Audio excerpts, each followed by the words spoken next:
Marhaba, natumai umeshinda vyema mtazamaji na alasiri yako inakuendea vyema. Jumatatu hii ya tarehe 28 mwezi Novemba mwaka 2022. Karibu kwenye taarifa za mbiu ya KTN, ni kujuzi yaliyoibuka na kugonga vichwa vya habari.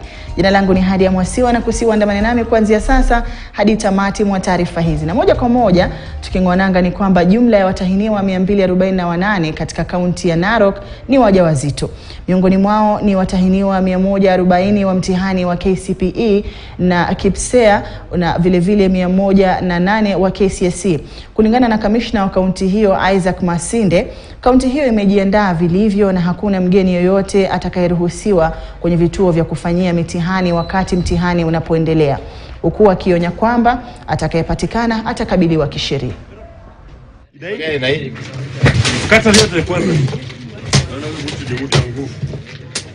Makaunti tuko tayari, tumepanga sawa, tuko na transport ya kutosha ya kuhakikisha kwamba mtihani umefika katika examination centers mapema, na pia tumepanga security ya kutosha. Hakuna exam ambaye itaondoka hapa kwa hii kondei na bila kuwa na askari.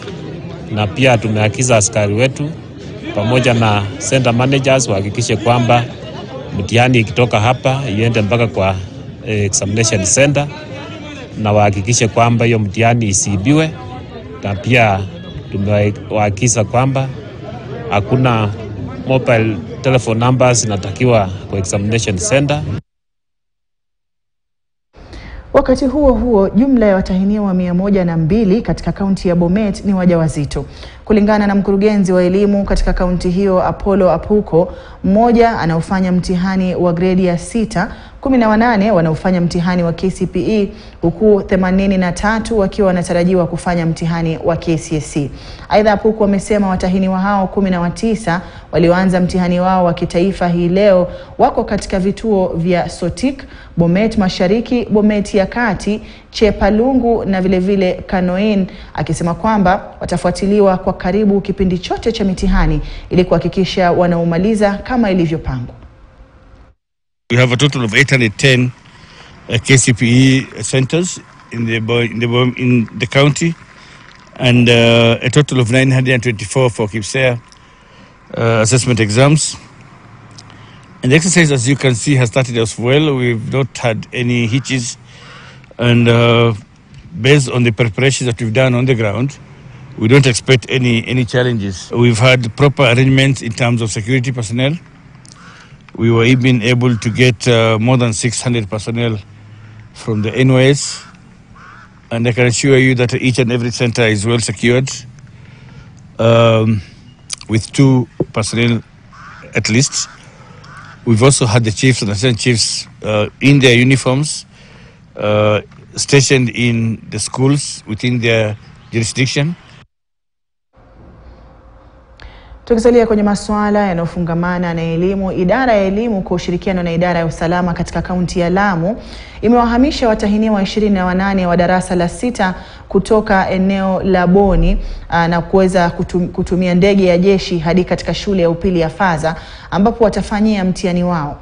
Aidha, idara hizo zikishirikiana na wadau wengine wa elimu zimesema zimeweka mikakati kuhakikisha zinakabiliana na masuala ya dharura kama vile visa vya wasichana kujifungua wanapoendelea na mtihani. Wanafunzi 3660 wanafanya mtihani wa darasa la 8, huku wanafunzi 3873 wakifanya mtihani wa grade ya 6.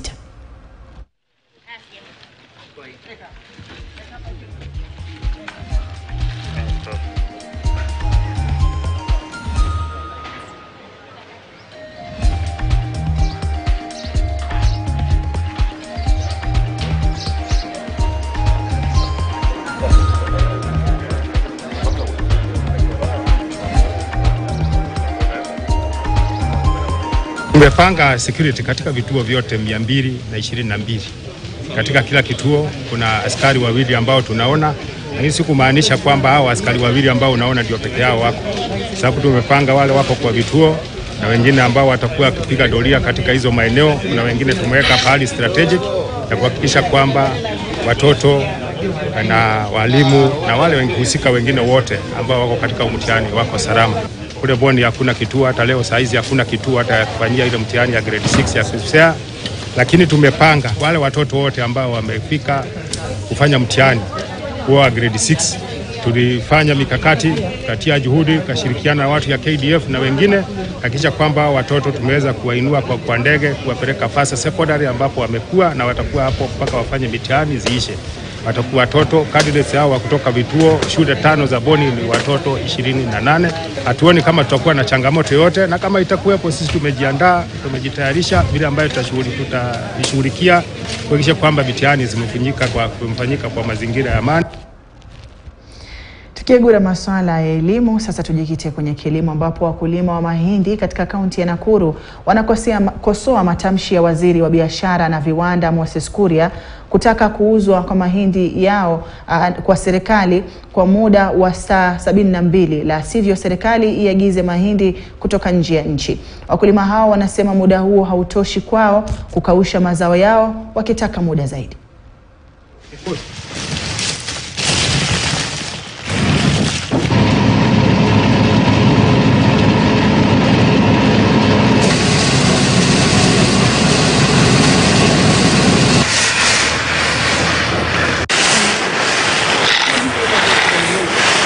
Serikali lazima ipatie wakulima wetu nafasi ya kwanza ili mahindi ambayo wamevuna wapeleke kwa cereal board. Na jambo ambalo nasikitisha sana ni kwa sababu serikali kuu haijapatiana mwelekeo, haijapatiana bei ambayo wakulima itakana wauze mahindi yao kwa cereal board. Na pia ukienda katika zile cereal board utakuta ya kwamba milango za cereal board zimefungwa. Wakulima walikuwa wanatarajia wapewe time ya kujiprepare kuuza hizi mazao yao. Sasa ile kitu tunaomba serikali wasiharakishe watu na wawe na mpango. Kama ni mahindi ya wakulima wapeleke cereals, zile zingine sipewe kwa consumers. Na tukikongoa hii mahindi inachukua siku kati ya siku 5 mpaka siku 7 kuanika. Ndio ikauke ikuje ile moisture inatakana ya 13.5. Sasa hiyo masaa 72 ni ngumu. Ile kitu tu tunaomba serikali wakitaka mahindi kwa haraka wafungue dryers ya National Cereals and Produce Board na wasirorate trying charges. Tumevuna ngano na tunangoja mahindi tuvune mwezi wa 12 mpaka Januari. Hapo ndio mahindi itakuwa sawa sawa. Alafu serikali pia itakuwa imejiandaa kama watanunua serikali za napaka na masao cereal board kama watanunua mahindi. Hapo ndio wakati serikali watatoa agizo vile watanunua na tutakuwa tayari kuleta mahindi na itakuwa imekauka vizuri. Kwanza hatujui tunauzia nani. Hakutupatia mtu kununua mahindi. Mahindi yetu ni ya kutafuta mnunuzi. Na mahindi yetu tumevuna last month.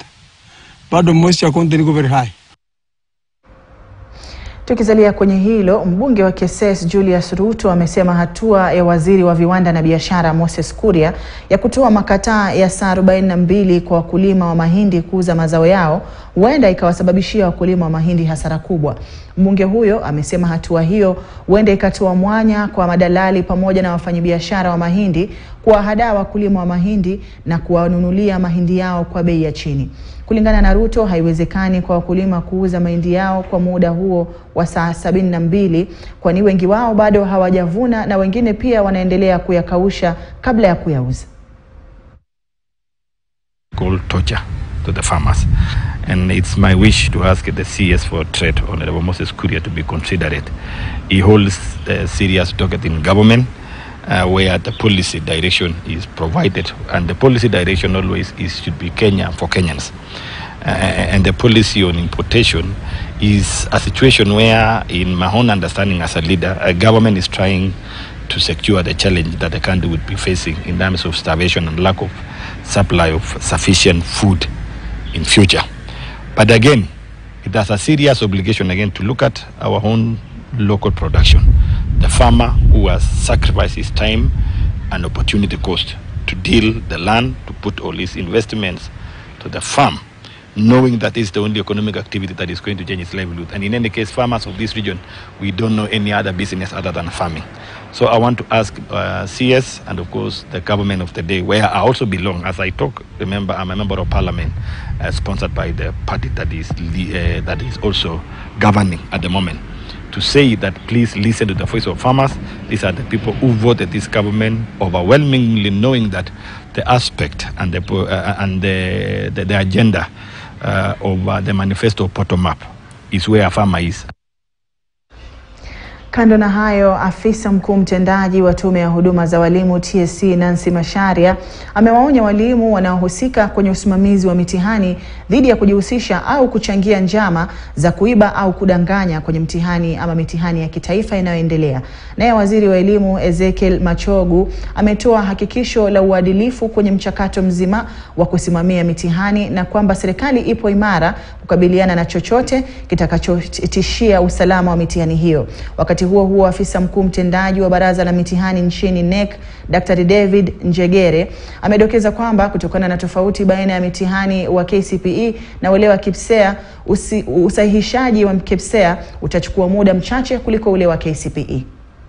6 candidates are even enjoying the exam. You should have seen them when they were getting to their rooms.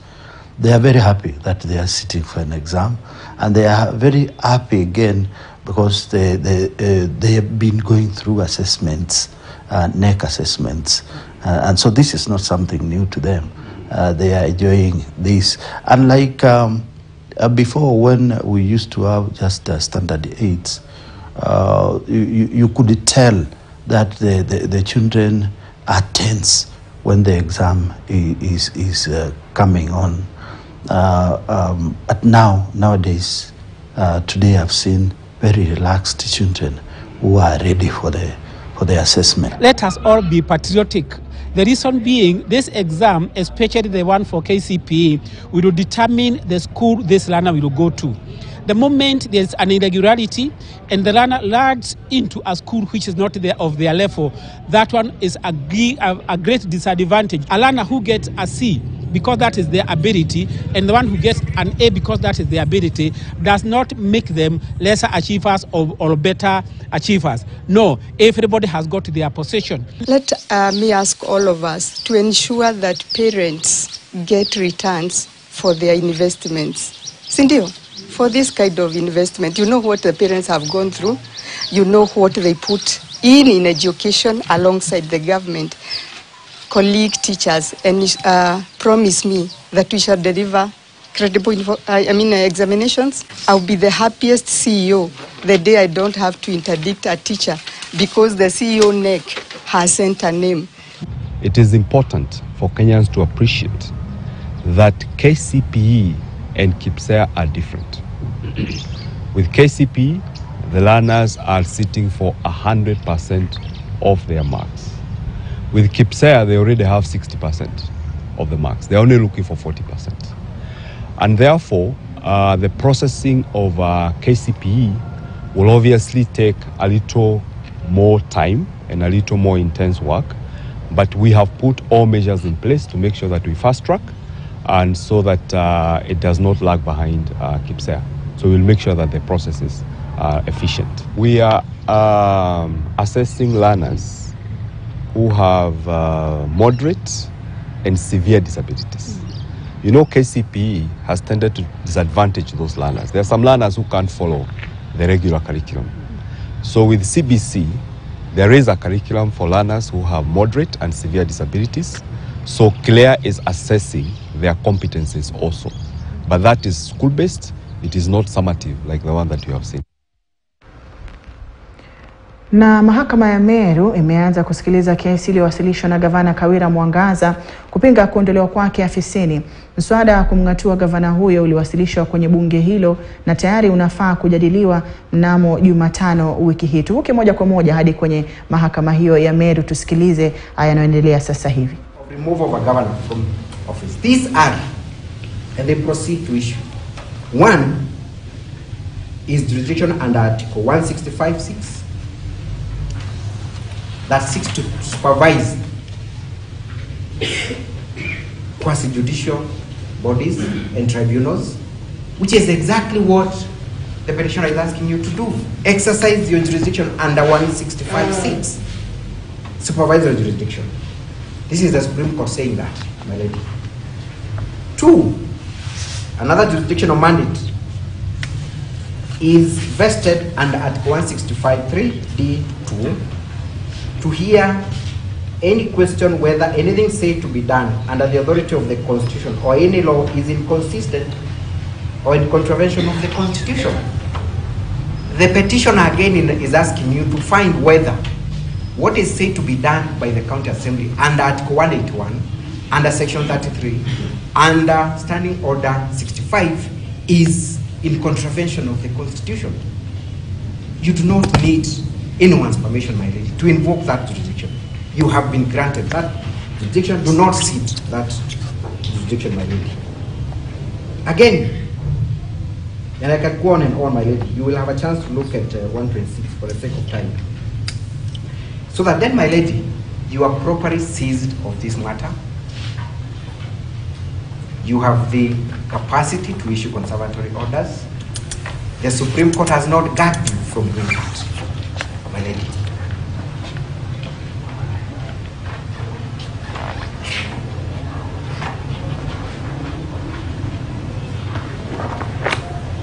So the question then, my lady, should be, have we demonstrated sufficient grounds? And the threshold of issuing conservatory orders, as I began by saying, the court should not look at the substantive issues. Regrettably, my learned friends have taken quite some time urging you on the merits of the main petition. They have done that. I urge the court not to look at that, because I restrain myself from addressing the merits of the case and reserve them for the main hearing. It is unfair for them to do that, my lady. So what the court should concern itself is, do we have sufficient grounds? Do we have a threat to violation of rights?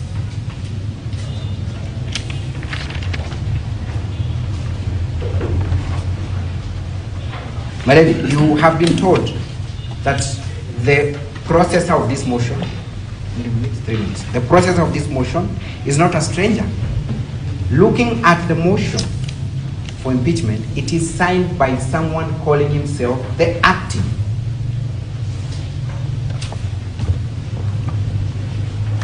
clerk of the County Assembly. The affirmation is actually confirmed by someone calling himself the acting, not the deputy. And there is a clear distinction in law of the two. A deputy is just a deputy who deputizes. Once the deputy takes over in an acting capacity, it must be through a legal instrument. You have not been given that legal instrument that appoints the deputy as an acting, in an acting capacity, though it is signed by someone indicating to be someone in an acting capacity. But there has been admission that indeed one of the grounds for impeachment is to find the governor in contempt of court. But the respondents are telling you that is so negligible. It is only one of the grounds. So there is an admission that indeed the matter is active in court. Na mtazamaji, hatma ya kuanza mchakato au kusitishwa kwa mchakato wa kumng'atua gavana Mwangaza mamlakani utakuwa inasalia mahakamani baada ya kusikilizwa kwa kesi hiyo, kisha kutolewa kwa vile amri ya koti ambayo itakuwa inapeana mwelekeo. Tutakuwa tunakujuza zaidi punde tu yanapokamilika maelezo ama yanapokamilika masuala yanaendelea kwenye mahakama hiyo ya Meru. Lakini sasa tuzamia hili ambapo jamii zinazoishi mashinani zimehimizwa kujitokeza kuwa mstari wa mbele katika kuzisukuma serikali za kaunti na ile ya kitaifa kutekeleza ahadi na majukumu yao ili zisiachwe nyuma kimaendeleo.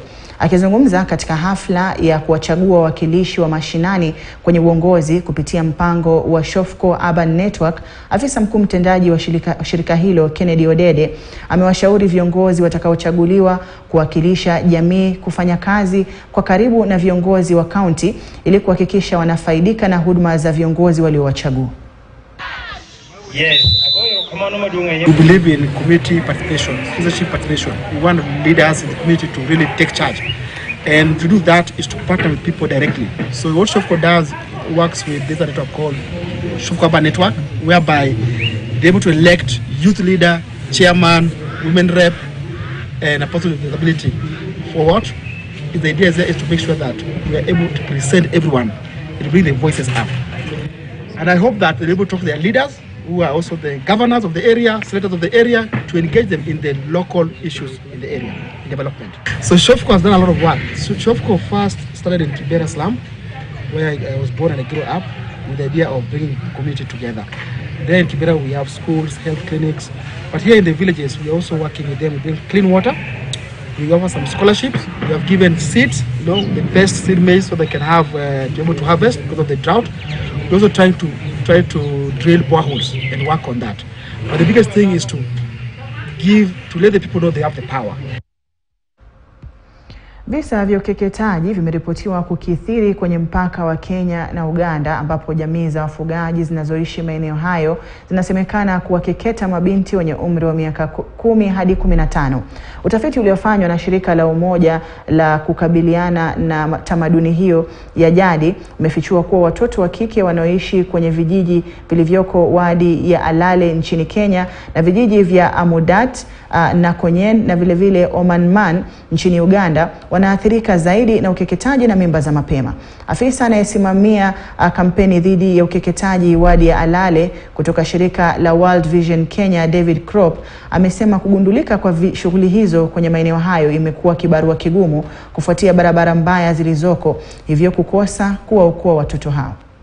The girls were from Loro and of course so many others, including the forced marriage cases. They were also rescued, about 2 of them. The team was able to coordinate with the Kenyan team. I would like to thank the administration of the North Pokot County for all the effort, all the chiefs, all the DCC, the Deputy County Commissioner, and the police for coordinating with us. Together with World Vision. All those areas, these are areas we look at them as grazing areas, but now they are actually that's where people stay as we speak.